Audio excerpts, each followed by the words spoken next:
Here in Alma, Albert Wilds and his crew are hard at work harvesting this season's crop of fresh blueberries, a time of year Wilds is no doubt excited to see, especially after having a couple of scares with Mother Nature, starting with the Arctic blast late last year and some late freezes earlier this spring. Fortunately, the blueberries were dormant enough, it did a minimal amount of damage.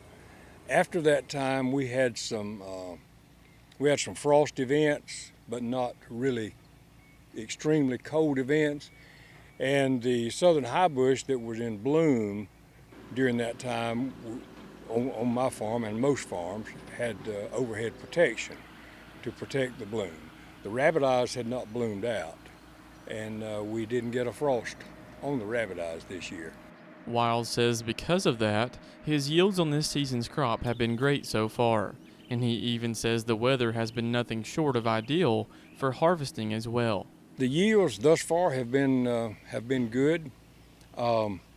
We have run into, in these rabbit eye, we've run into some packing issues, but fortunately they're doing okay. We haven't had any big rain events.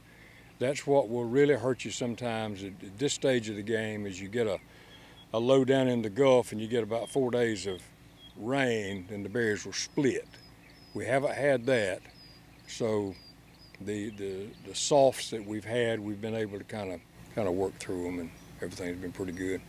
One thing Wilds believes isn't good, however, are berries being imported from other countries like Mexico and Peru that are undermining growers here in Georgia and across the U.S. To me, that's one of the biggest challenges that we're facing now is the imports.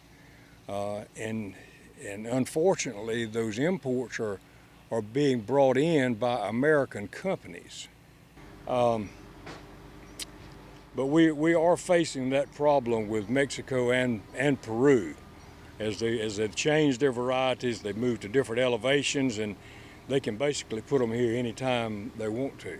However, according to Wilds, demand has been strong this season, as he says Florida growers are still reeling after Hurricane Ian last fall, and other areas are either behind or didn't have their typical yields. Demand for blueberries has been strong. The market has been stronger than we expected. Part of it is from demand.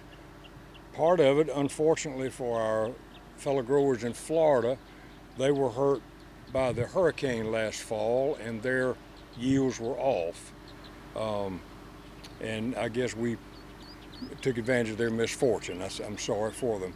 But also what we have heard is that perhaps California was a little bit late. Mexico didn't come in quite at the time they were expected to, and perhaps not quite the volume that was expected. Reporting in Alma for the Farm Monitor, I'm John Holcomb.